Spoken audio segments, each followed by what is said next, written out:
Hola, sóc l'Anaïs. Sí que està bona aquesta xocolata. Saps què? Anirem a donar una volta pel poble.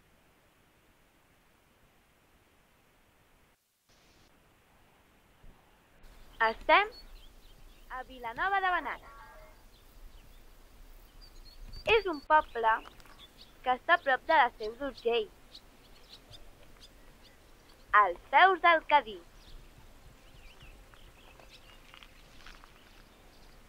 Aquí vinc a passar uns dies als estius. Durant tot l'any només viuen 4 persones, un ramat de vaques i uns quants gossos i gats.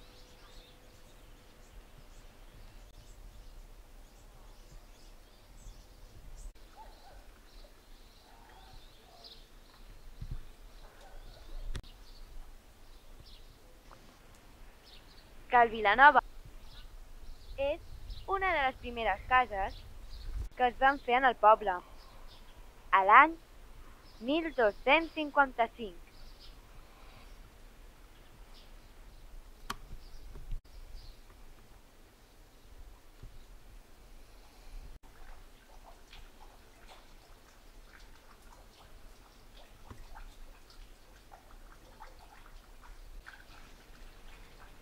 Ara estem a Cal Catí, on va néixer la meva àvia.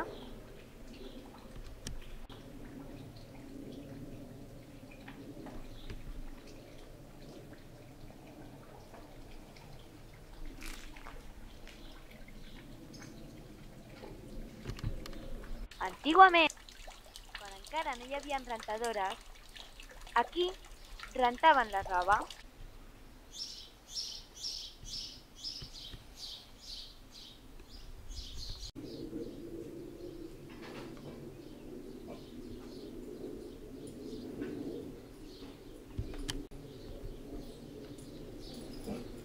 L'església va ser feta l'any 1673 per Ciprià Muntanya.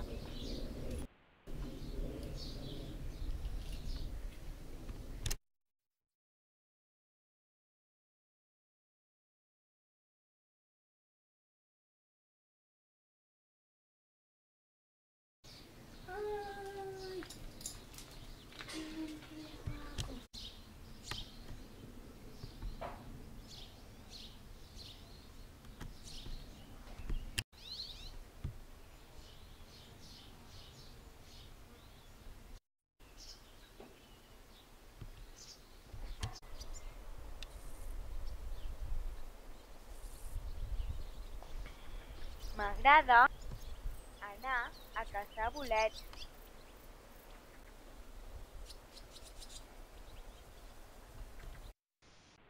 El primer d'aquest any.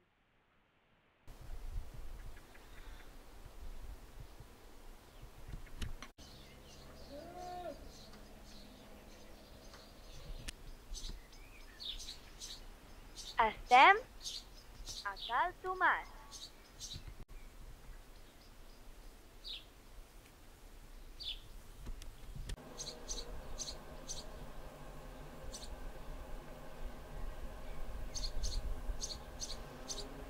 Anem de visita al seu museu.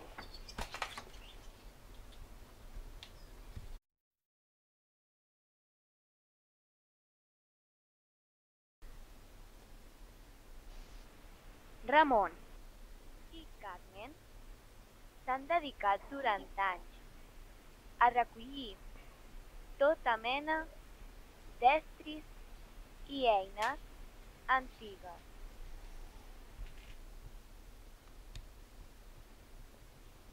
Sí, de rocs, però això que em va ratllar malament, sí. La illa dels rocs. Sí. Els ous de les vaques. Sí, això sí, si vol... Veus? I aquestes són les mesures de medir les coses Del test, Sí.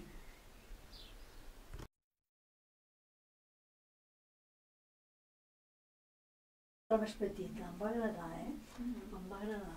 Molt maco. També estava així en un lloc, el que passa que s'havia fos la llum i no es veia gaire bé. Però sí, amb unes tines així de balais grans, i després aquí al costat una altra de petita, i després em sembla que hi tenien la premsa del vi. Molt maco. Home, a mi m'agraden les coses antigues i així m'agrada.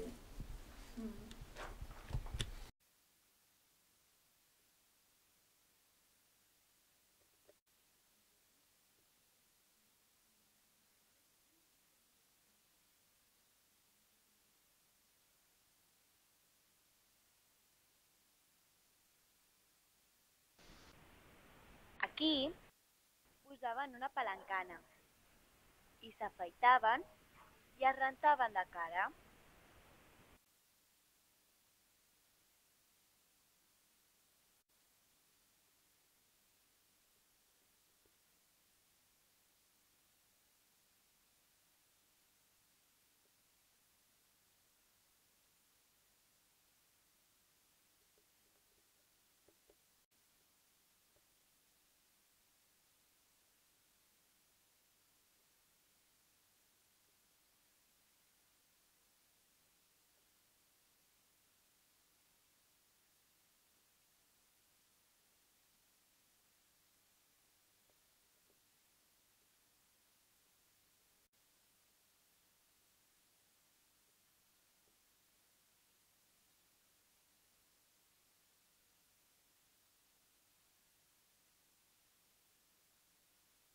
Això és una làmpara que amb els temps que suposa no hi havia llum, entès, les encenien i allò els il·luminava.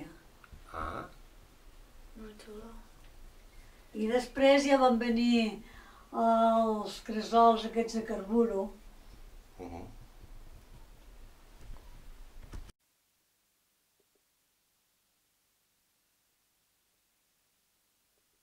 Això és també el que deien el canut, força el canut, es deia així. I s'utilitzava per ficar monedes, però a vegades també papers importants, oi? Sí. O bitllets, també. És fet d'aram i és una de les coses també més antigues que tenim aquí a casa. I aquí ve el significat, salut i força al canut. Molt bé. Aquesta és la cartera quan el Ramon anava al col·legi. No sé, suposo quan anava al col·legi d'aquí a Vilanova, perquè després va estar a la Salle. I aquí té el certificat d'estudis quan va acabar l'escola, ja. I aquí també aquesta petita estanteria la va fer-la ell, i aquí hi ha llibres bastant antics, però alguns de quan ell era petit i anava a escola, i també poder les seves germanes i el seu germà Enric. Molt bé, doncs.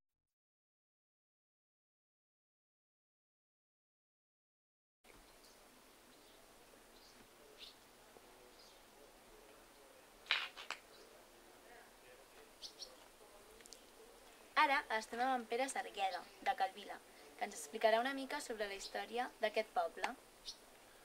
Mira, aquest poble va començar, veus aquelles piles de pedres que hi ha allà? Allà, l'any 819, aquest lloc es deia Vilanova ja.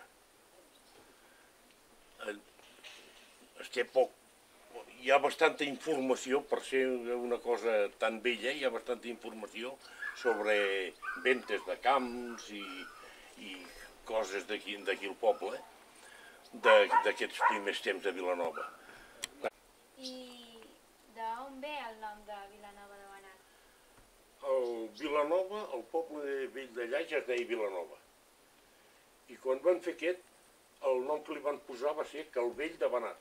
Calvell perquè era una muntanya pelada de rocs, calvo, i de Benat perquè la gent que hi va venir van venir de Benat. Però no sé per quin motiu, al cap de 40 o 50 anys, ja es deia Vilanova de Benat. Suposo que perquè va arrossegar el nom del poble vell i van fer una barreja dels dos noms, però no sé per quin motiu.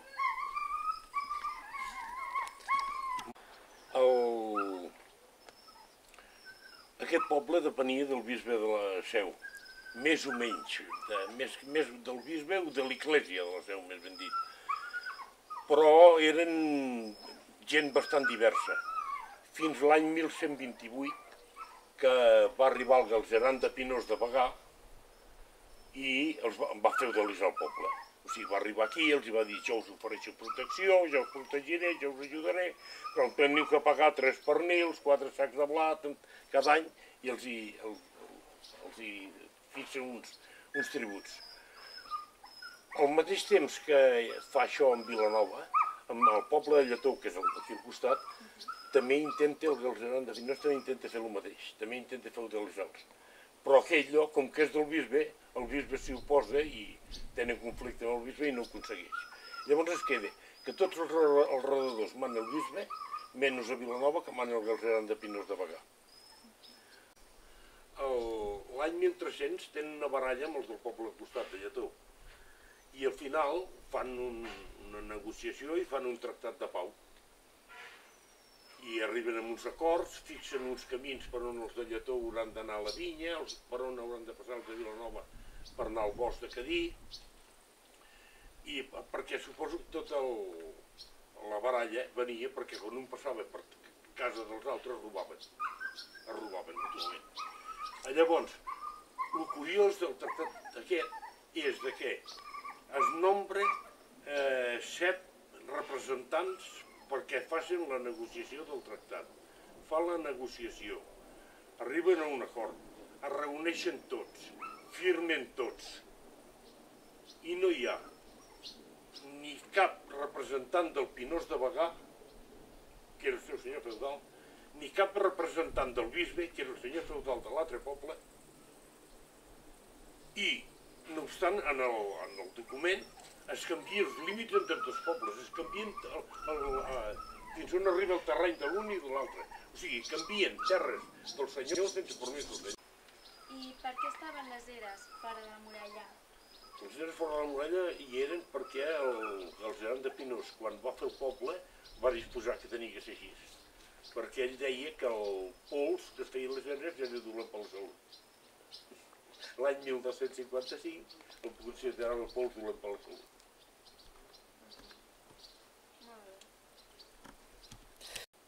Com es va acabar el domini del Pinós a Vilanova? El domini del Pinós a Vilanova es va acabar entre l'any 1355 i 1360. No sé exactament el moment. L'últim que vam... llavors va ser perquè els Pinós s'ho van vendre a la família dels cadells d'Estego, els bandolers. La persona que ho va vendre va ser marquesa de Pinós, una que es deia Marquesa, que era la dona d'un dels galceran de Pinós. El galceran de Pinós vi mort i la marquesa de Pinós aquesta veu que necessitava diners i va vendre Vilanova en els cadells d'Estego. Hi ha una historieta que s'explica. La senyora de Pinós és la senyora de Bagà. Deia, si Nostra Senyora de Bagà hagués provat de menjar abans nous en pa, encara seria Nostra Senyora de Bagà. Això és una cosa que es diu. Això, i la Nostra Senyora de Bagà és la Fenollet. La Fenollet tenia obsessió pels coloms. I es veu que era una senyoreta que no es volia menjar colom. I de colom diu que triava el moll de l'os del coll. L'os del coll i el moll de l'os d'Indo, que allò era el seu preferit.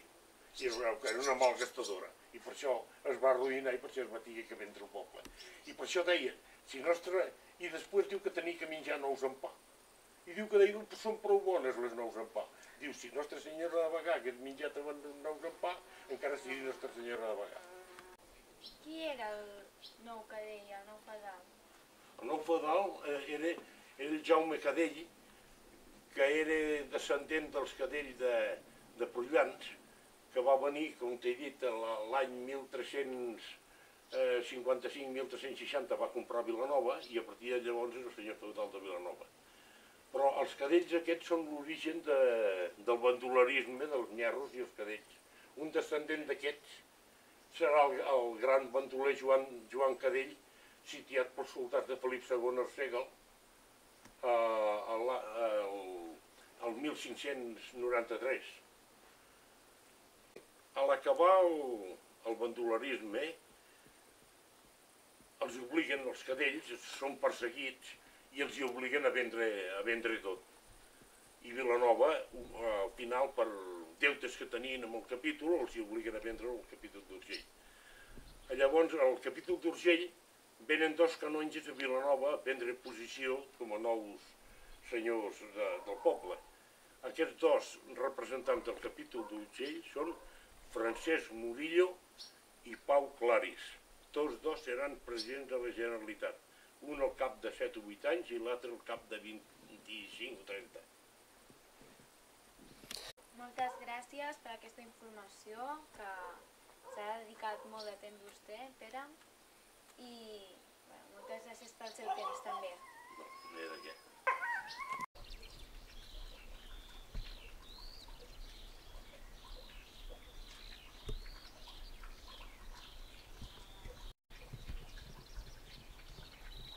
Adéu! Això ha sigut tot des de Vilanova.